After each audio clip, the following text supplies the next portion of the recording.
ದೇವೇಗೌಡರ ಕೈಯನ್ನ ಹಿಡಿದು ನಡೆಸಿರುವಂತಹ DCM DK Shivakumar ದೆಹಲಿಯಲ್ಲಿ ಕುಮಾರ ಗೌಡರಿಗೆ ನೆರವಾಗಿರುವಂತಹ ಡಿಸಿಎಂ ಡಿಕೆ ಚಂದ್ರಶೇಖರನಾಥ ಸ್ವಾಮೀಜಿ ಭೈರವಾಕ್ಯ ವೇಳೆ ಅಪರೂಪದ ದೃಶ್ಯ ಕಣ್ಸೆರೆಯಾಗಿದೆ.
ಗೌಡರ ಕೈಯನ್ನ ಹಿಡಿದು ನಡೆಸಿದಂತಹ ಡಿಸಿಎಂ ಡಿಕೆ ಶಿವಕುಮಾರ್ ದೆಹಲಿಯಲ್ಲಿ ಕುಮಾರ ಗೌಡರಿಗೆ ನೆರವಾದ ಡಿಸಿಎಂ ಡಿಕೆ ಚಂದ್ರಶೇಖರನಾಥ ಸ್ವಾಮೀಜಿ ಭೈರವಾಕ್ಯ ವೇಳೆ ಅಪರೂಪದ ದೃಶ್ಯ ಕಾಣಿಸ್ತಾ ಇದೆ. ಶ್ರೀಗಳ ಅಂತಿಮ ದರ್ಶನವನ್ನ ಪಡೆಯಲು ಬಂದಿದ್ದಂತಹ ಗೌಡ್ರು ಈ ಒಂದು ಸಂದರ್ಭದಲ್ಲಿ ಗೌಡರನ್ನ ಖುದ್ದಾಗಿ ಕರ್ಕೊಂಡು ಬಂದಿರುವಂತಹ ಡಿಕೆ ಶಿವಕುಮಾರ್ ಕೆಲ ಹೊತ್ತು ಗಮನ ಚರ್ಚೆಗಳನ್ನು ನಡೆಸಿ ಘಟಾನುಘಟಿಗಳನ್ನು ನಡೆಸಿದ್ದಾರೆ. ಕುತೂಹಲ ಮೂಡಿಸಿರುವಂತಹ ಗೌಡ್ರು ಡಿಕೆ ಶಿವಕುಮಾರ್ ಭೇಟಿಯ ವಿದ್ಯಮಾನ ರಾಜಕೀಯ ಗೌಡರಿಗೂ ಕೂಡ ಡಿಕೆ ಶಿವಕುಮಾರ್ಗೂ ಕೂಡ ಒಂದು ರಾಜ್ಯ ಆಗಲ್ಲ, ಆದರೆ ವೈಯಕ್ತಿಕವಾಗಿ ದ್ವೇಷ ಮಾಡಿದಂತಹ ಗೌಡ್ರು ಡಿಕೆ ಶಿವಕುಮಾರ್. ಎಸ್ ವೀಕ್ಷಕರೇ, ಏನಾಯ್ತು ವಿಚಾರ ಅಂತಂದ್ರೆ, ಚಂದ್ರಶೇಖರನಾಥ ಸ್ವಾಮೀಜಿ ಅವರು ಎಲ್ಲರನ್ನೂ ಬಿಟ್ಟು ಇಹಲೋಕವನ್ನ ತ್ಯಜಿಸಿದ್ದಾರೆ.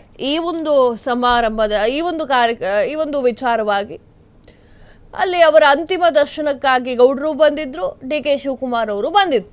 ಒಕ್ಕಲಿಗ ಸಮುದಾಯದ ಒಂದು ಆಶ್ರಮ ಆಗಿತ್ತು, ಅವರ ಗುರುಗಳಾಗಿದ್ರು. ಆ ಒಂದು ಕಾರಣಕ್ಕಾಗಿ ಒಕ್ಕಲಿಗರು ಯಾರ್ಯಾರು ಇರ್ತಾರೆ ಅವರೆಲ್ಲ ಬಂದು ಭೇಟಿ ಮಾಡೋದು ಸಹಜ, ಅದು ಅಂತಿಮ ದರ್ಶನವನ್ನು ಪಡೆಯೋದು.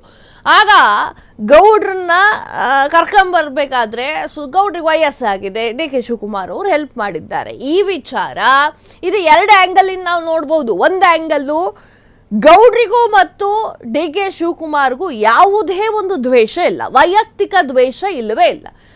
ಇನ್ನು ಒಂದು ವೇಳೆ ಕುಮಾರಸ್ವಾಮಿಗೂ ಡಿ ಕೆ ಶಿವಕುಮಾರ್ಗೂ ವೈಯಕ್ತಿಕ ದ್ವೇಷ ಇದ್ದಿತ್ತು, ಆದರೆ ದೇವೇಗೌಡರಿಗೂ ಹಾಗೂ ಡಿ ಕೆ ಶಿವಕುಮಾರ್ಗೂ ಯಾವುದೇ ವೈಯಕ್ತಿಕ ದ್ವೇಷ ಇಲ್ಲ. ಗೌಡ್ರನ್ನ ನೋಡಿ ಅಪಾರ ಅಭಿಮಾನವನ್ನು ಹೊಂದಿಕೊಂಡು ಹೆಲ್ಪ್ ಮಾಡಿರ್ಬಹುದು. ಎರಡನೇ ಆ್ಯಂಗಲ್ನ ನೋಡಕ್ಕೆ ಹೋದರೆ ಡಿ ಕೆ ಶಿವಕುಮಾರ್ ಅವರು ಸಿಎಂ ಕುರ್ಚಿಗೆ ಕಣ್ಣಾಕಿದ್ದಾರೆ. ಸಿಎಂ ಕುರ್ಚಿಯಲ್ಲಿ ಸಿದ್ದರಾಮಯ್ಯ ಅವರು ಕುಂತ್ಕೊಂಡಿದ್ದಾರೆ. ಸಿದ್ದರಾಮಯ್ಯ ಅವರ ಬಲಗೈಯನ್ನು ಹೊಡೆದಿದ್ದಾರೆ ಡಿ ಕೆ ಶಿವಕುಮಾರ್ ಅವರು ಅಂತ ಹಿಂಗೆ ಅಧಿಕೃತವಾಗಿ ಹೇಳೋಕ್ಕಾಗಲ್ಲ.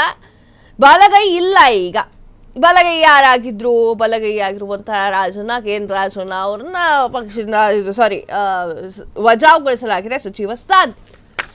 ಈಗ ಡಿ ಕೆ ಶಿವಕುಮಾರ್ ಅವರು ತಮ್ಮ ಒಂದು ನಮ್ರತೆಯ ದೃಷ್ಟಿಯಿಂದ ಒಕ್ಕಲಿಗ ಶಾಸಕರನ್ನ ತಮ್ಮತ್ತ ಎಳೆದುಕೊಳ್ಳುವಂತಹ ಒಂದು ಷಡ್ಯಂತ್ರವನ್ನು ಹೂಡಿದ್ದಾರಾ ಎನ್ನುವಂತಹ ಪ್ರಶ್ನೆ ಕೂಡ ಇಲ್ಲಿ ಹುಟ್ಟುತ್ತೆ.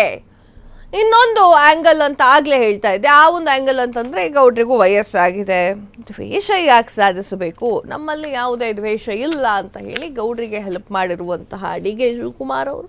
ಆದರೆ ಎಲ್ಲೇ ಹೋದರೂ ಡಿ ಕೆ ಶಿವಕುಮಾರ್ ಅವರು ಚರ್ಚೆಯಲ್ಲಿ ಇರ್ತಾರೆ, ಅದೇ ಸತ್ಯ. ಡಿ ಕೆ ಶಿವಕುಮಾರ್ ಅವರು ಒಂದು ವೇಳೆ ಕುಮಾರಸ್ವಾಮಿ ಅವ್ರ ಜೊತೆ ಕಾಲಕ್ಕೆದ್ರುಕೊಂಡು ಜಗಳ ಮಾಡ್ತಾನೆ ಇರ್ತಾರೆ, ನೀವು ನೋಡಿದ್ದೀರಾ. ಸಾಕಷ್ಟು ಜಗಳಗಳು ಹಿಂಗೆ ಆಗಿದ್ದಾವೆ, D K Shivakumar versus Kumaraswamy ಅಂತ ಹೇಳಿ ಜಗಳಗಳು ಮಾಡ್ತಾನೆ ಇಟ್ಕೊಳ್ತಾರೆ. ಆದರೆ ದೇವೇಗೌಡರು ಹಾಗೂ ಡಿ ಕೆ ಶಿವಕುಮಾರ್ ಅವರು ವೈಯಕ್ತಿಕ ಜಗಳವನ್ನು ನಾವೆಲ್ಲೂ ಕೂಡ ಕಾಣಲಿಕ್ಕೆ ಸಾಧ್ಯ ಇಲ್ಲ. ಯಾಕಂತಂದರೆ ದೇವೇಗೌಡರ ಒಂದು ತಿಳುವಳಿಕೆಯೇ ಬೇರೆ, ಡಿ ಕೆ ಶಿವಕುಮಾರ್ ಅವರ ತಿಳುವಳಿಕೆಯೇ ಬೇರೆ. ಆ ಒಂದು ಕಾರಣಕ್ಕಾಗಿ ಈಗ ಒಂದೇ ಒಂದು ಟೈಮ್ನಲ್ಲಿ ಇಬ್ಬರು ಕೂಡ ಭೇಟಿಯಾಗಿದ್ದಾರೆ. ಕ್ಷಣ ಕ್ಷಣದ ಸುದ್ದಿಗಳಿಗಾಗಿ ಫ್ರೀಡಂ ಟಿವಿ ಸಬ್ಸ್ಕ್ರೈಬ್ ಮಾಡಿ, ಲೈಕ್ ಮಾಡಿ ಹಾಗೂ ಫಾಲೋ ಮಾಡಿ. ಹೊಸ ಸುದ್ದಿಗಳ ನೋಟಿಫಿಕೇಶನ್ಗಾಗಿ ಬೆಲ್ ಐಕಾನ್ ಮೇಲೆ ಕ್ಲಿಕ್ ಮಾಡಿ.